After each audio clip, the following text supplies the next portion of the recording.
Now, let's tell you what else is coming up in the next part of Open House this afternoon. We have the Power of Pilates coming up very shortly, and that won't exercise you too much. 3:25.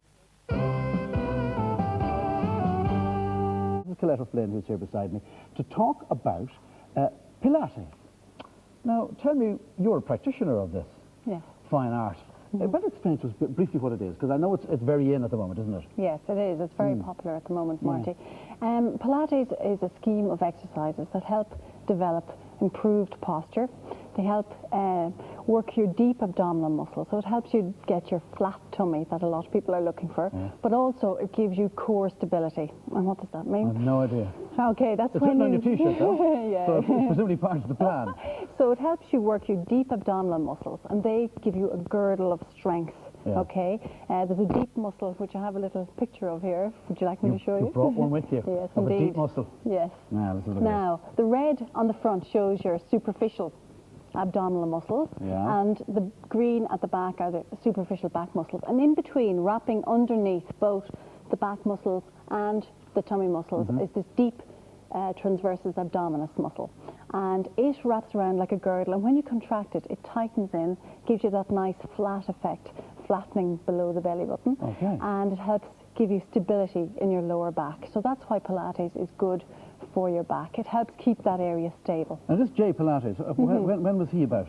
He was born in 1880 in Germany. Right. And when he was a child, he was very weak and frail. He had asthma, rickets and rheumatic fever. And he was determined to overcome all these. So he studied a lot of different disciplines like yoga, Zen meditation, gymnastics, and he put all those disciplines together and devised his own program, which gave a more total body conditioning. Now, what we're talking about here, I'm intrigued by this, because you're talking about something that is in many ways an alternative to the traditional sit-up. Or that ball affair that's now has been quite popular in the last while. People lean on and curls. Well, you can incorporate Pilates with the ball as well, actually. But it could also be an alternative, couldn't it? Yes, exactly. Because it's less energetic, if you will. Yes, you can do Pilates without changing your clothes. You can do it in a 10-minute break at work. You can, go off to a lunchtime class and come back without having to change your clothes, because you don't get into a sweat. But what you're doing is you're concentrating on certain muscles and contracting them and getting a very intense workout. But because you don't break a sweat, as it were, therefore, does it take much longer, if you will, to working towards the shape you need or whatever it happens to be? No, Pilates himself said that if you were to do 10 minutes a day, you should get the desired results. Obviously, if you do a little bit more, you'll probably get more body sculpting if you work in certain areas. Now, this is, as we're saying, it's very in these days. Madonna is practitioner. Yeah, Victoria Beckham, Liz Hurley used it a lot during her pregnancy and after her pregnancy to regain her shape, which she did a magnificent job with. So are there other age groups that shouldn't be doing this? No, it's for everybody. Pilates can be broken down to very simple stages of the exercises and progressed as you get stronger, as you build up the endurance in that deep muscle that we showed. Then you can get on to harder exercises, challenging your stability more and getting a stronger effect again. And it can work from kids from the age of, say, 9 or 10, and then you can work with people up into their 70s. That young? Yeah. Well, now, you have someone you're going to use as I was going to say guinea pig, but that's not fair. It's Kellie, who's your daughter, who is in with us today, and she's over there. So, will we take a stroll? Yes, we will. And let's go over, and you can talk us through. Hi, Kellie, you're welcome. Nice to have you here. How are you? Your mum's coming, so you have to behave now. So when you go. Okay.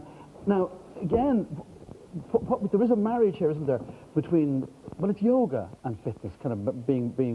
Yes, it's very similar to yoga because it's slow, controlled movements, but you're really focusing on those deep abdominal muscles and you're getting a little bit more movement and building up strength, so it progressively gets more difficult.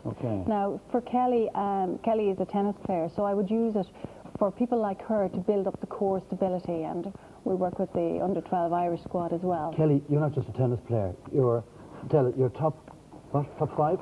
Top 5, yeah. In what age bracket? Under 16. Under 16. So you're super fit.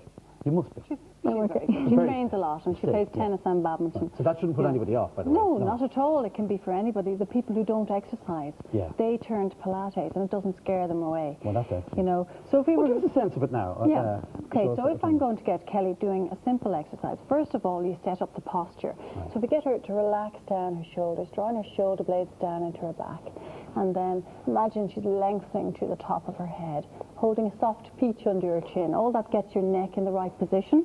And then if you move down to the pelvis, it's very important that you get into the neutral position. Yes. Okay, so if I get you to press your back down into the mat, and then arch it up off the mat, then you come back roughly about halfway, and that should be the neutral position, the natural position for your back to be in. Okay.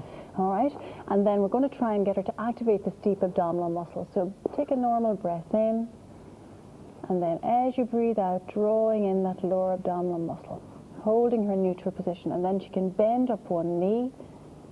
Okay, breathe in. Keep breathing normally, and as you breathe out, just keep tensing that lower abdominal muscle. Then we can start adding other things. You can get her moving her hands.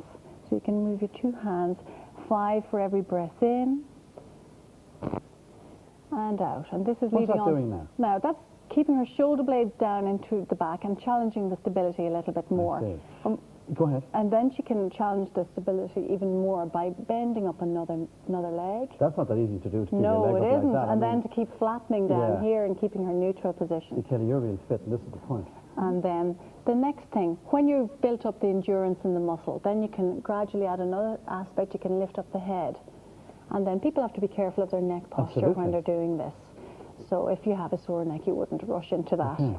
And how long would you be doing this particular exercise? Breathe in, and as you breathe out, lower down. You can do that for, say, 10 breath cycles, and you'll get the full 100 done. And you're holding in your tummy like the crunches that you were doing. Well, you're working below the belly button. So you're trying to flatten below the belly button. So trying to keep away from the rectus muscle here. That doesn't really give you the local stability. You're trying to flatten down and get the deep transversus muscle. And move down further. You said you progressed. We're coming to the end of this now. We won't do any more of it now. You're off the hook, I think, at this stage. I can assure you, Kelly. I think you're all right. I mean, you're used to this. It's not your mum's doing this on you, and you're well used to it. But is it something you practice yourself? Do you give it a go? Yeah, you can do it on your own as well. Well, this is the point, isn't it? You can do it on your own. But again, you'd need to have a certain level of fitness to be able to do it like you can.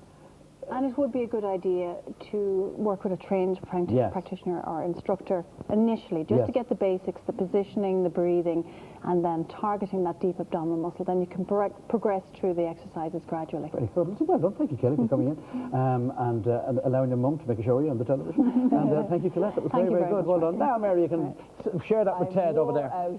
Absolutely wore out. That was fabulous. It really looked as if it was doing the trick.